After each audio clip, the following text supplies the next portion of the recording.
दीन वही है जिसके हृदय में कामना है। जिसके हृदय में जितनी अधिक कामना है वही उतना ज्यादा गरीब है, उतना ही ज्यादा दीन है। हम लोग कलकत्ता में बैठते थे, सुबह घूमने जाते थे, तो वहां पर हम लोग बैठ के ये सत्संग की जो महाराज जी के प्रातःकालीन प्रवचन है, इसके ऊपर ही चर्चा किया करते थे।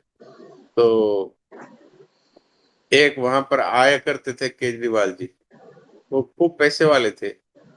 तो मैंने ऐसे उनसे कहा, मैंने कहा आप तो बहुत ही अधिक धनी हैं। तो वो कहने लगे, आगे की बात उन्होंने नहीं सुनी, वो सीधे ही कहने लगे हम काहे के धनी है, हमारे पास तो 2-4 करोड़ रुपया है। हमारे नेपाल वाले साथी हैं, उनके पास में सैकड़ों करोड़ रुपए है।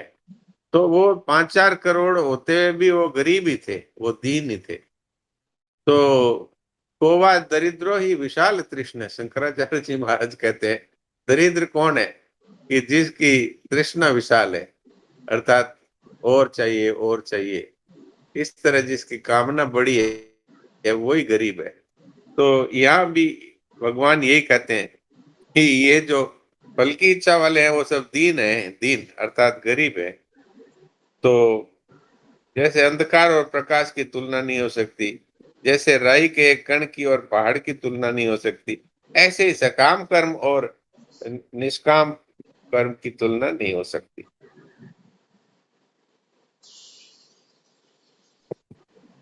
कृपणा फल हेतु, अर्थात ये कर्म मैंने किया और इस कर्म में ही मैंने इतना धन लगाया, मैंने इसमें अपना इतनी बुद्धि लगाई, इतना मैंने अपना बल लगाया।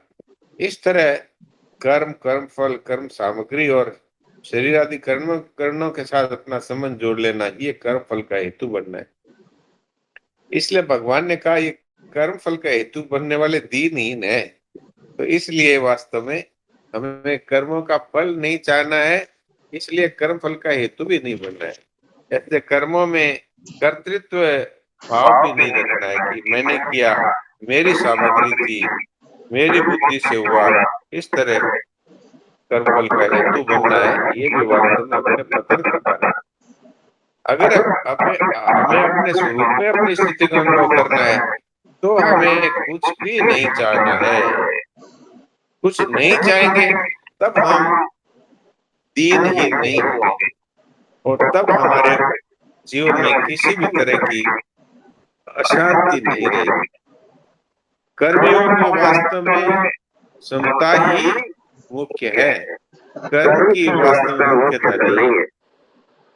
समता है परमात्मा तत्व का, परमात्मा का स्वरूप ही है, और समता परमात्मा तत्व की प्राप्ति कराने वाली है, अर्थात अपने स्वरूप में अपनी स्थिति कराने वाली है।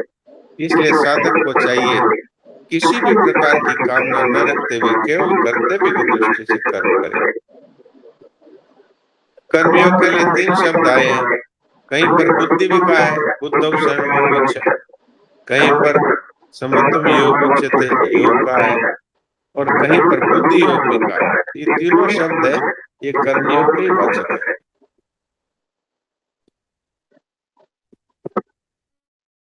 तो ये मूल बातें आई है। अब कोई विशेष बात हो तो बात चलाइए।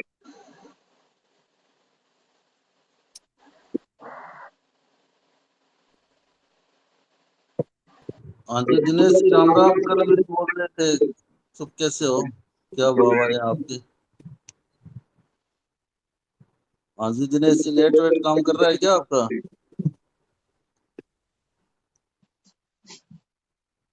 हो सकता है नेट की दिक्कत होगी। और किसी बहन भाई को कोई बात पूछनी हो तो पूछ लें, ताकि समय से सब काम पूरे हो जाए और शंका समाधान भी हो जाए।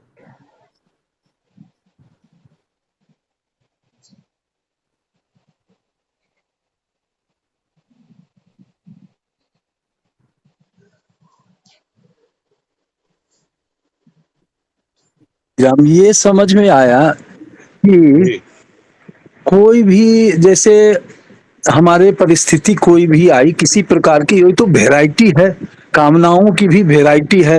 कोई एक ही कामना हमारे को वो अपने पथ से विचलित कर देता है, पथ भ्रांत कर देता है, जो हमारा उद्देश्य है उससे अलग हटा देता है। चाहे किसी प्रकार की कामना हो, वस्तु की, पद की, अधिकार की, धन की, निरोगता की, कोई भी कामना, ये लगता है कि वो हमें बाधक है ही। तो अब ये है कि ये नाटक अगर देखें हम, कि तो नाटक में पार्ट मिला हुआ है और ये पार्ट हम कर रहे हैं। ऐसा कैसे हो कि बिल्कुल पात्र जैसे नाटक का होता है, कुछ जब रहेगा ही नहीं, तो ये तो बस बिल्कुल भी भगवान ने जो हमें पार्ट अदा करने दिए हैं, कहीं पर पिता का, कहीं पर पुत्र का, कहीं पर भाई का, तो वो हम पार्ट अदा कर दें, ये ठीक से कैसे हो जाए? तो वो तब तो समता आ ही गई। अगर हम अपने लगे कि न तो वो कुछ लेना न देना, मगन रहना, न तो कोई हानि है न कोई लाभ है, ये सब बस नाटक में हमारे जो कर्तव्य, जो शास्त्र की आज्ञा है उसके हिसाब से हम जो मिला हुआ है पार्ट ठीक ढंग ये से कर दे। डॉक्टर साहब, ये जो भागवत वाला श्लोक कई जगह आता है, ये पशु बुद्धि छोड़ दे मैं मर जाऊंगा, तो ये इस तरह से कामना के कारण ही रहता है क्या ये मन बुद्धि, मैं मर जाऊंगा? अगर आपने शरीर के साथ एकता मान ली, तो आप और पशु में क्या फर्क है? पशु भी तो शरीर के साथ अपनी एकता मान करके ये मानता है मैं हूं।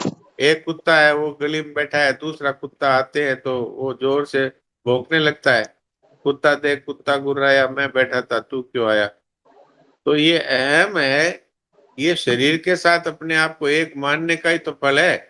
और जहां शरीर के साथ एक हुए तो हम पशु के बराबर हो गए। अब जिस तरह पशु में कामना रहती है कि मुझे पुचकारो तो वो पूंछ हिलाता है, डांट दो तो वो गुस्सा करता है, इस तरह की अगर हमारी भी यही स्थिति है तो हम पशु ही हुए। तो वास्तव में जब तक कामना है तब तक हम पशु ही हैं, ये कहने का तात्पर्य है। अब जीने की कामना परीक्षित जी में होगी, इसलिए ये कहा सुखदेव जी महाराज ने कि ये पशु बुद्धि छोड़ दो कि मैं जीता रहूं। वास्तव में शरीर के मरने से तुम्हारी कोई हानि लाभ नहीं है, शरीर के रहने या मरने से।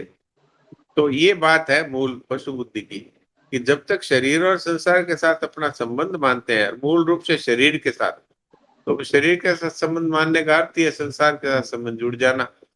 और फिर कामनाओं का अंबार लग जाएगा, लाइन लग जाएगी, ये चाहिए, वो चाहिए, वो चाहिए। शरीर को अपना माना और अब कपड़ा चाहिए, मकान चाहिए, अब ये चाहिए, वो चाहिए। और फिर ये परिवार मेरा है, शरीर को अपना माना तो परिवार को साथ अपनापन हो जाएगा। तो अब परिवार के लिए ये चाहिए, अब जमीन चाहिए, मकान चाहिए, धन चाहिए। तो ये कामना है, यही वास्तव में समता में स्थिति नहीं होने देती, पर यही हमें पशु बुद्धि पैदा करती है, ये तात्पर्य। राम बहुत राम। सुंदर। हाँ जी, हाँ जी, बोलो सुनीता जी। राम जी। सुनीता राम जी राम। बोलिए। हाँ, कभी कभी ना ऐसे नहीं है कि कोई कोई जगह पे हम लोगों की समता आ जाती है और कोई कोई जगह नहीं आती है, तो इसमें क्या समझे?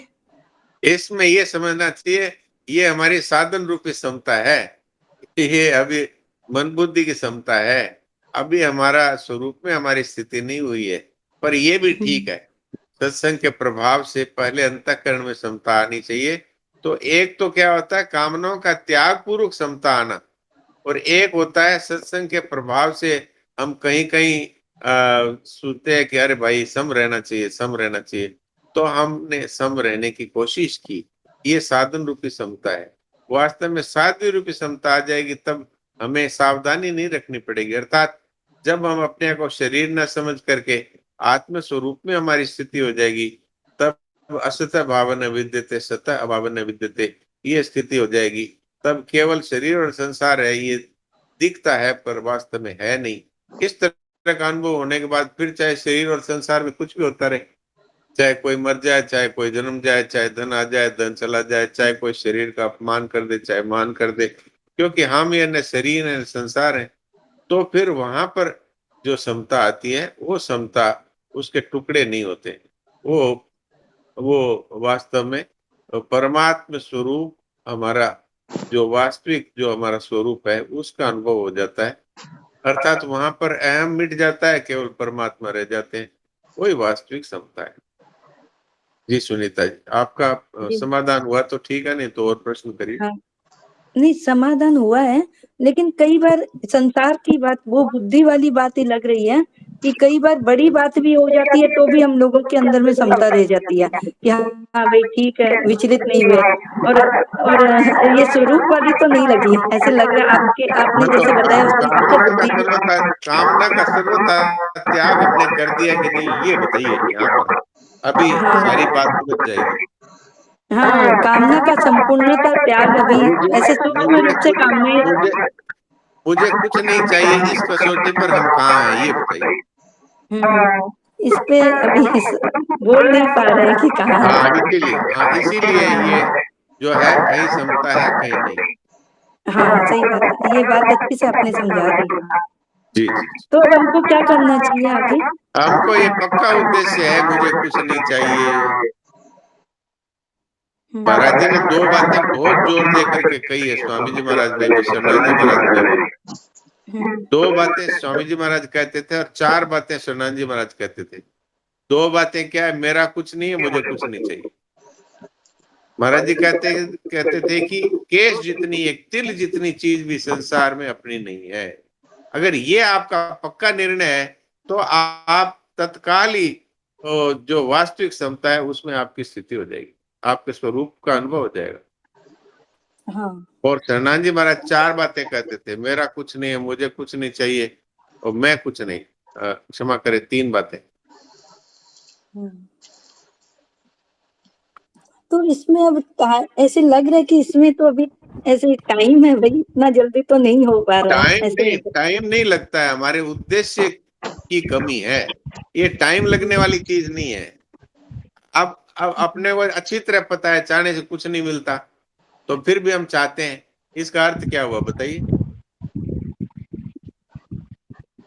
क्या आपको जो मिलता है आपके चाहने पर निर्भर है?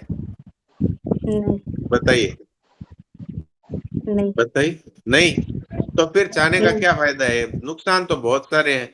नुकसान तो इतना है कि नरकों में जाना पड़ेगा और जीते जी रोते रहेंगे, और मरते मरते रोते रोते मरेंगे और अंत में नरकों में जाएंगे। नुकसान तो इतना है, और फायदा क्या है? फायदा कुछ नहीं, कुछ भी क्योंकि नहीं। चाहने से कुछ मिलता थोड़ी है, मिलता तो है अपराध से, भगवान के विधान से। इसका निर्णय अभी करना पड़ेगा, धीरे धीरे नहीं होगा, पक्का निश्चय चाहिए बस। जी जी। फिर चाहे कुछ भी होता रहे। जी राम राम डॉक्टर साहब। हाँ, राम एक राम। बार एक का समाधान हो जाए। हाँ सुनीता जी। हाँ समझ में तो आ गई अच्छी से बात। हाँ, तो बस अब पक्का निश्चय करना है, बस यही बात है। चाहे कुछ भी हो जाए, हमें क्या करना है कि जब चाहने से कुछ मिलता ही नहीं तो हम आज से चाहना बंद कर देंगे बस। क्या होना चाहिए, जो भगवान की इच्छा है वही होना चाहिए बस, तो हो जाएगा काम। दरक जी क्या बोल रहे थे पहले, फिर वंदना जी। जी डॉक्टर साहब प्रणाम। प्रणाम। डॉक्टर साहब, मैं भगवान का हूँ हाँ, और किसी का नहीं हूँ, ये बात नहीं हुई है, भगवान का हूँ, तो दोनों बात हो जाती है क्या? मैं और किसी का नहीं हूँ। हाँ हो जाती है भगवान की कृपा से, पर हमें अपना निश्चय करना चाहिए। अगर आपकी पत्नी ये कहे कि मैं आपकी तो हूं पर किसी और की भी हूं, तो आपको कैसा लगेगा? बुरा लगेगा। तो फिर आप भगवान को बुरा लगने वाला काम क्यों करते हैं कि आप भी मेरे हैं, धन भी मेरा है, आप मेरे हैं, परिवार भी मेरा है, आप मेरे हैं, शरीर भी मेरा है, आप मेरे हैं, जमीन भी मेरी है, आप मेरे हैं, बैंक बैलेंस भी हाँ, मेरा है। ये डबल रोल हो गया। ये क्यों करते हैं? हाँ, ये तो बिल्कुल। अपनी की हुई भूल है, इसको तो मिटाना है ना। भगवान, मैं भगवान का हूँ, ये पक्का विश्वास, मैं भगवान का हूँ और हाँ, पर दूसरों ने कोई, ये मीराबाई ने क्यों कहा, मेरे तो गिरधर गोपाल, दूसरों ने कोई क्यों कहा? बिल्कुल ठीक बोले आप। तो यही करना है। वंदना जी आप बोलिए। जी राम राम डॉक्टर साहब। राम राम।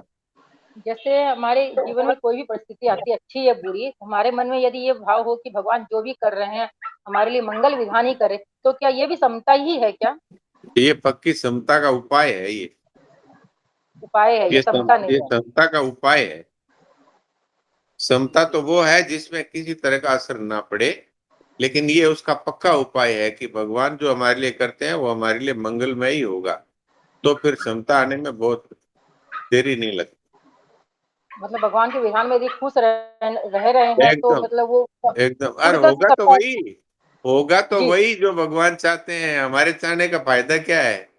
जी, जी, इसीलिए मैं पूछ रही हूँ, यदि मन में यदि ये भाव आ जा रहा है, खराब परिस्थिति में भी यदि ये भाव आ रहा है, तो भगवान जो भी करे अच्छा करे, उसी उनकी जो कर रहे हैं उनमें ही यदि हम खुश रहते हैं, तो क्या ये समता का कुछ बिल्कुल, परसेंट है? ये समता का उपाय है, ये समता का पक्का उपाय है।